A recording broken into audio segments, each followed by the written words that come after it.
Bom dia, sejam bem-vindos à nossa terceira videoaula da disciplina de Tecnologia de Óleos e Gorduras. Hoje nós iremos abordar sobre a industrialização das sementes oleaginosas. O Brasil ele tem grande e diversificada produção de óleos e gorduras vegetais, sendo utilizado como óleos comestíveis ou como inúmeras finalidades industriais, como a produção de tintas, biodiesel e cosméticos. Mas o que é uma semente oleaginosa? A semente, gente, ela vai ser classificada de acordo com a composição química do composto que tem maior quantidade dentro da semente. Por exemplo, o milho, a maior quantidade dele é de amido, então ele é uma amilácea. O feijão, a maior quantidade é a proteína, então ela é uma semente proteica. E os óleos, as oleaginosas, a maior composição dentro dela é de óleos vegetais, então ela é uma oleaginosa. Mas isso não quer dizer que ela não tenha outros compostos, como proteínas, vitaminas, minerais, e fibras. As etapas de operação de óleos, de produção dos óleos, ela segue uma cultura familiar, Desde quando ela era familiar, é praticamente as mesmas etapas do que é hoje. Mas o governo ele tem investido bastante para a produção de óleos, já que é algo bastante lucrativo também. E as etapas principais são a limpeza da semente, o descascamento dessa semente. Durante essas etapas, você tem a ativação de algumas enzimas, como lipases, peroxidases, que elas acabam degradando o alimento. Então, ela tem que passar para a próxima etapa de trituração, ela deve ocorrer de forma bem rápida.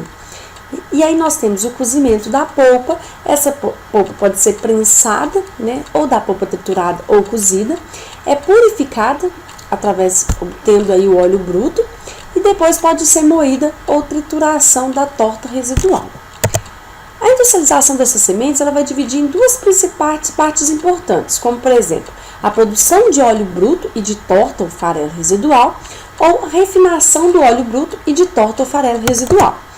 Uma das principais características que a gente tem na produção de óleo é porque os grãos eles podem ser armazenados por um longo período. E aí, desde que ele seja armazenado de forma adequada, ele vai manter essa característica do óleo vegetal. Então, a gente consegue ter uma produção de óleo durante todo o ano. O armazenamento ele pode ser tanto em silo vertical, onde nós temos a ocupação aí de menor espaço, como de silo horizontal. Agora nós vamos abordar sobre a extração e refinação dos óleos e gorduras. Dada a diversidade dos tecidos que armazenam as substâncias graxas, a gente não tem um processo único de extração e purificação dos óleos e gorduras, porque ele vai depender principalmente da fonte da oleaginosa. No entanto, a gente tem algumas operações que são básicas na refinação. E os processos de extração, o principal utilizado vai ser a obtenção de óleos por prensagem mecânica. No final desse processo, nós vamos obter dois materiais, a chamada torta, que é essa parte sólida resultante da prensagem, e o óleo ou gordura, que pode conter algumas partículas sólidas, que vai ser resultado dessa prensagem e depois ele pode ser filtrado. Então, nós temos aqui, por exemplo, a torta de linhaça, a torta de mamona, a torta de girassol e a torta de amendoim. E essas tortas, elas podem ser utilizadas depois para outras etapas da indústria. Mas e aí, qual que é a diferença, então, entre óleo virgem e extra virgem? É muito utilizado em alguns casos especiais, como, por exemplo, os óleos de oliva, conhecidos como o azeite. E a diferença entre eles vai ser principalmente quanto à temperatura na qual a prensagem foi realizada.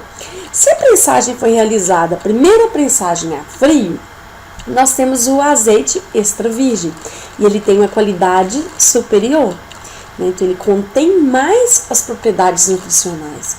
Já se for resultante da mesma torta, mas de prensagem posterior realizada a quente, aproximadamente aí a 70 graus Celsius, nós temos o óleo virgem, onde você já teve uma perda de alguns nutrientes.